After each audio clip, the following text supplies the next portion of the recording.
दुकानदार से मुझे पैसे का जरूरत नहीं है। अपने तरफ से आप दे रहे हैं, अपने तरफ से जो आपने बोला हम कार्रवाई आपके कराते हैं।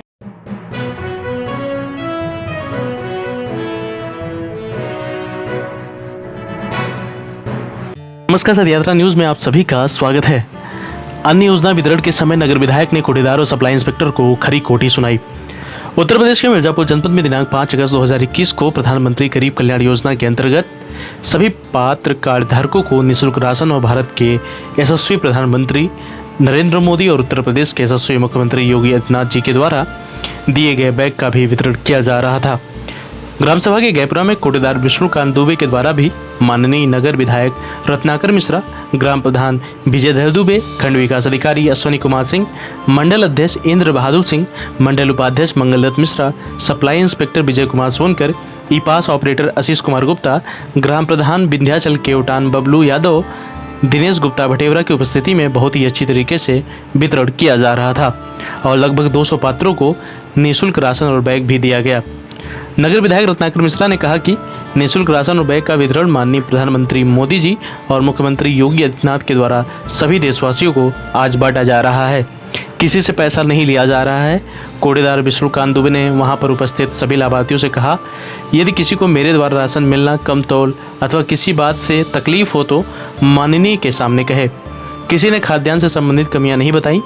किसी ने कहा कि पानी की समस्या, तो उसके लिए विधायक जी ने कहा पानी के लिए सभी गाँव में नल लगवाया जा रहा है, जल्दी ही से पूर्ण कर लिया जाएगा। तभी कोटेदार विष्णुकांत दुबे ने कहा कि 2 महीने से अपने पास से पैसा जमा कर अनाज बंटवा रहा हूं, सरकार तो निःशुल्क बंटवा रही है, अभी तक पैसा खाते में नहीं आया है। जिस बात को लेकर माननीय विधायक जी कोटेदार के ऊपर खफा हो गए।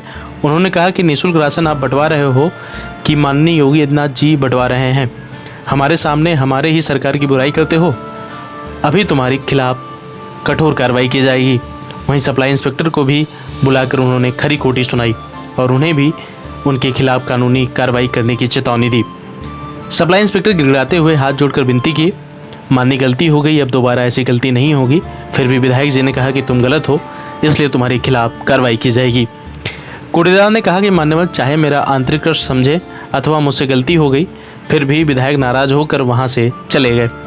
वहीं विंध्याचल केवटान ग्राम प्रधान प्रतिनिधि बबलू यादव ने सप्लाई इंस्पेक्टर पर गंभीर आरोप लगाते हुए कहा, मैंने राशन की दुकान की चौहद्दी बदलने के लिए कई बार कहा, फिर राशन की दुकान की चौहद्दी नहीं बदल रहे हैं जो पूर्व प्रधान के घर में है।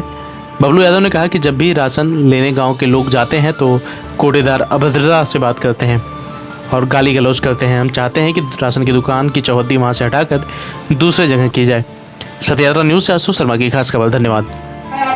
हमका किसी भी दुकानदार से मुझे पैसे का जरूरत नहीं है और हमारे माननीय मुख्यमंत्री जी जो कर रहे हैं, आप नहीं पैसा जमा करके दे रहे हैं इन लोगों को राशन, आप ये कर दीजिए कि मैं अपने तरफ से आप दे रहे हैं, अपने तरफ से जो आपने बोला कि हम अपने तरफ से दें, भी मुझे नहीं मिला है। क्या इस पर कहाँ है? सरकार देगी लेकिन अभी समय नहीं। कहाँ है? इधर आइए। किसका पैसा, किसके पैसा दिया जा रहा है? नहीं सर, इनका नहीं है। तो आप बोले क्यों नहीं? वही बोल तो रहे। क्या बोल रहे हो? नियमित जो खाद्यान्न का पैसा इतना क्यों बोल रहे हैं? हाँ, ये गलत है। अभी इसके खिलाफ हम कार्रवाई आपकी कराते हैं जो झूठा लोगों को बरगला रहे हैं। हाँ, नहीं, झूठा एजेंडा कर रहे हैं कि आप अपने तरफ से दे रहे हैं। ये माननीय मुख्यमंत्री जी दिए हैं जितना, नहीं, गलत बात है। माननीय मुख्यमंत्री जी बता मंगल जी आदमी तो नहीं गलत बोला है, इनके खिलाफ हम कार्रवाई इनके हम लिख के देंगे ना, हम निश्चित हम अभियान भेजी था। कई बार हमसे मिले, बात आखिरी बातें कर रहे हो यार। आप हमसे मिलो, आप कार्ड हम बनाए, आप हमसे मिलोगे, आप ऐसे इनको हम शुरू में ही बोले कि आप हमसे मिलिए। 4 बार इनसे मैं बोला, पहले हमारी बात सुनो। क्या बार बोले हैं आपसे? हर बार बोल रहे हैं कि आप हमसे मिलिए। सबके यहाँ घूम रहे हो, अकेला ही क्या बोल रहे? एप्लीकेशन दे, वहाँ के हम प्रधान हैं और इनसे एक गए घर घर जांच भी किए और वहाँ का कोटा जो है हरजन के नाम है, पप्पू धईकार के नाम, और वो कोटा अपना दे दिया है, वहाँ पूर्व प्रधान जो है उसके घर पे दे दिया है। इनको एक बार नहीं कई बार मैं एप्लीकेशन दिया और जांच भी किया, और ये चौहद्दी नहीं बदले। और जब हम इनसे बात किया तो कहीं आप जाके एसडीएम साहब मिले, चौहद्दी वहीं रहेगा। आपसे वहाँ से रहने से आपसे क्या फायदा, हमें यही बताइए क्या फायदा है? चौहद्दी बदल गई है। कहाँ बदल गई है? पहले सुनिए हमारी बात। अगर आप देखिए सर जी, हाथ जोड़ कर रहे हैं, अभी आप कह रहे हैं कि वहीं रहेगा। अगर आपको शिकायत है तो आप आइए तहसील में, एसडीएम साहब के सामने। कई बार लिखित, हमारे पास लिखित हम दे रहे हैं, और उसके बाद में कह रहे हैं कि वहीं रहेगा।